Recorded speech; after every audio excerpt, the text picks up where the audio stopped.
ಉಡುಪಿಯಲ್ಲಿ ಶ್ರೀಕೃಷ್ಣ ಜನ್ಮಾಷ್ಟಮಿಯ ಸಂಭ್ರಮ ಮುಗಿಲು ಮುಟ್ಟಿರುವಂಥದ್ದು. ನಾವೀಗ ಉಡುಪಿಯ ಶ್ರೀಕೃಷ್ಣ ಮಠದ ಮುಂಭಾಗದಲ್ಲಿದ್ದೇವೆ. ನೀವು ನೋಡ್ಬೋದು, ಇವತ್ತು ವಿಟ್ಲು ಪಿಂಡಿಯ ಉತ್ಸವ ಅಂತಲೇ ಹೇಳ್ಬೋದು. ಮಧ್ಯಾಹ್ನ ಇಲ್ಲಿ ಮೊಸರು ಕುಡಿಕೆ ಒಡೆಯುವಂಥ ಸಂಭ್ರಮ ನಡೀತದೆ.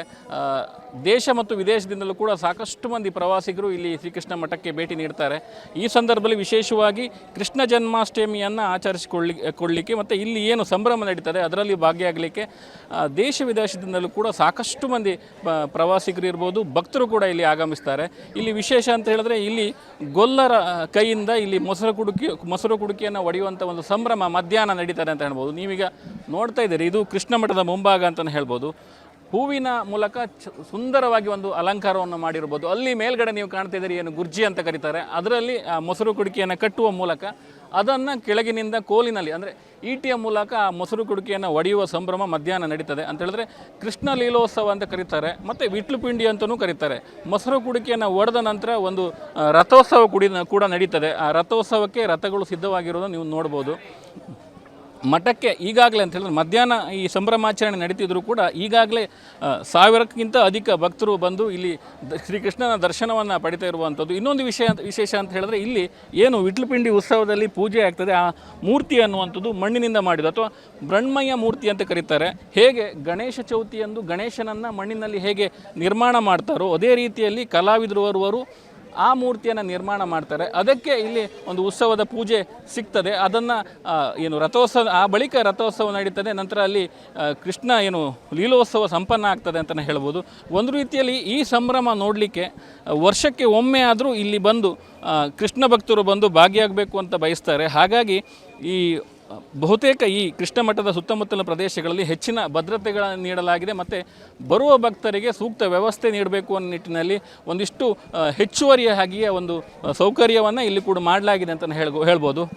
ಏನು ಮುಂಜಾನೆಯಿಂದಲೂ ಕೂಡ ಅಂತ ಹೇಳಿದ್ರೆ ನಿನ್ನೆ ಮತ್ತು ಇವತ್ತು, ನಿನ್ನೆ ಕೃಷ್ಣ ಜನ್ಮಾಷ್ಟಮಿಯ ಸಂಭ್ರಮ ಆಗಿದ್ದರೆ ಇವತ್ತು ವಿಟ್ಲಪಿಂಡಿ ಉತ್ಸವಕ್ಕೆ ಕಾಯ್ತಾ ಇರುವುದನ್ನು ನಾವು ನೋಡ್ಬೋದಾಗಿದೆ.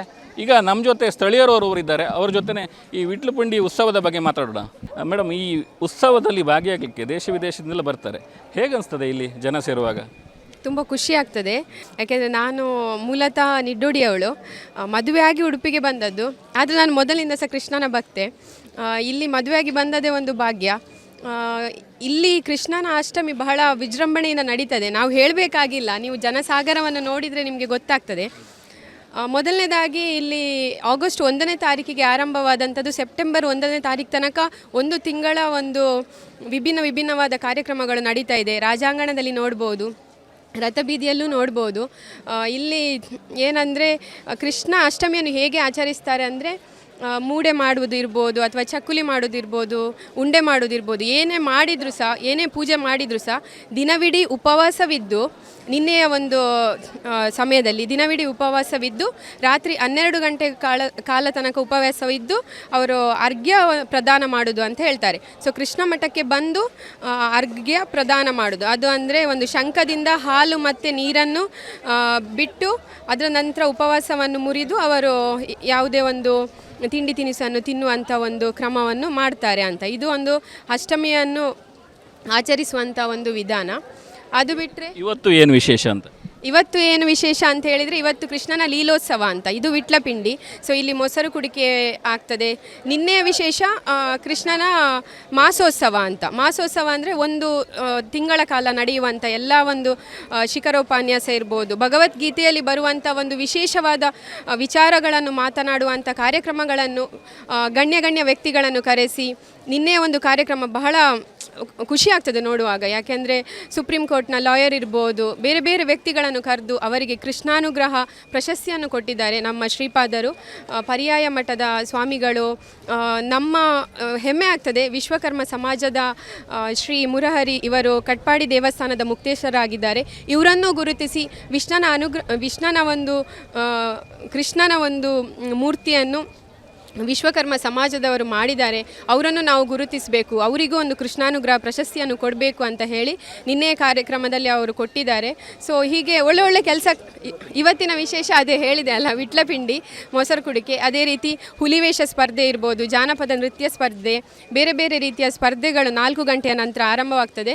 ಇಲ್ಲಿ ಕಾಲಿಡಲಿಕ್ಕೆ ಜಾಗ ಇರೋದಿಲ್ಲ, ಎಲ್ಲಿ ಸ್ಥಳ ಸಿಗ್ತದೆ ಅಂತ ಮೊದಲು ಬಂದು ನಿಂತು ದೂರದಿಂದ ಅದನ್ನು ವೀಕ್ಷಣೆ ಮಾಡ್ತಾರೆ. ಇದೆಲ್ಲ ಚಂದ. ಈ ಒಂದು ಹಬ್ಬವೇ ಚಂದ, ನಮ್ಮ ಕನ್ನಡ ಸಂಸ್ಕೃತಿಯೇ ಚಂದ ಅಲ್ವಾ. ಸೊ ಹಾಗಾಗಿ ಥ್ಯಾಂಕ್ ಯು. ಸೊ ಇದಾಗಿತ್ತು ಶ್ರೀಕೃಷ್ಣ ಜನ್ಮಾಷ್ಟಮಿ ವಿಶೇಷ ಅಂತಲೇ ಹೇಳ್ಬೋದು. ಮಧ್ಯಾಹ್ನ ನಂತರ ಇಲ್ಲಿ ಒಂದು ರೀತಿ ಕಾಲು ಹಾಕಲಿಕ್ಕೆ ಜಾಗ ಇಲ್ಲ ಅನ್ನುವಷ್ಟು ಭಕ್ತರು ಬರ್ತಾರೆ. ಹಾಗಾಗಿ ಕೃಷ್ಣ ಮಠವು ಕೂಡ ಅದಕ್ಕೆ ಸಿದ್ಧವಾಗಿದೆ ಅಂತಲೇ ಹೇಳ್ಬೋದು. ಒಂದು ಸಂಭ್ರಮದ ಸನ್ನಿವೇಶ ಮತ್ತು ಸಂಭ್ರಮದ ಉತ್ಸವ ಈ ಉಡುಪಿ ಭಾಗದ್ದು, ಮತ್ತು ರಾಜ್ಯಕ್ಕೂ ಕೂಡ ಒಂದು ಸಾಂಸ್ಕೃತಿಕ ಸಂಕೇತ ಅಂತಲೇ ಹೇಳ್ಬೋದು ಈ ಕಾರ್ಯಕ್ರಮ ಅಂತಲೇ ಹೇಳ್ಬೋದು. ಉಡುಪಿಯಿಂದ ಅಶ್ವಥಾಚಾರ್ಯ, ವಿಸ್ತಾರ ನ್ಯೂಸ್. ಅನುಕ್ಷಣದ ಸುದ್ದಿಗಳಿಗಾಗಿ ವಿಸ್ತಾರ ನ್ಯೂಸ್ ಯೂಟ್ಯೂಬ್ ಚಾನೆಲ್ ಸಬ್ಸ್ಕ್ರೈಬ್ ಮಾಡಿ. ಹೊಸ ಸುದ್ದಿಗಳ ನೋಟಿಫಿಕೇಶನ್ಗಾಗಿ ಬೆಲ್ ಐಕಾನ್ ಕ್ಲಿಕ್ ಮಾಡಿ. ಲೇಟೆಸ್ಟ್ ಅಪ್ಡೇಟ್ಸ್ಗಾಗಿ www.vistaranews.com ವೆಬ್ಸೈಟ್ಗೆ ವಿಸಿಟ್ ಮಾಡಿ. ಅಂಗೈಯಲ್ಲೇ ಜಗತ್ತಿನ ಸುದ್ದಿ ತಿಳಿಯಲು ವಿಸ್ತಾರ ನ್ಯೂಸ್ ಕನ್ನಡ ಆಪ್ ಡೌನ್ಲೋಡ್ ಮಾಡಿ.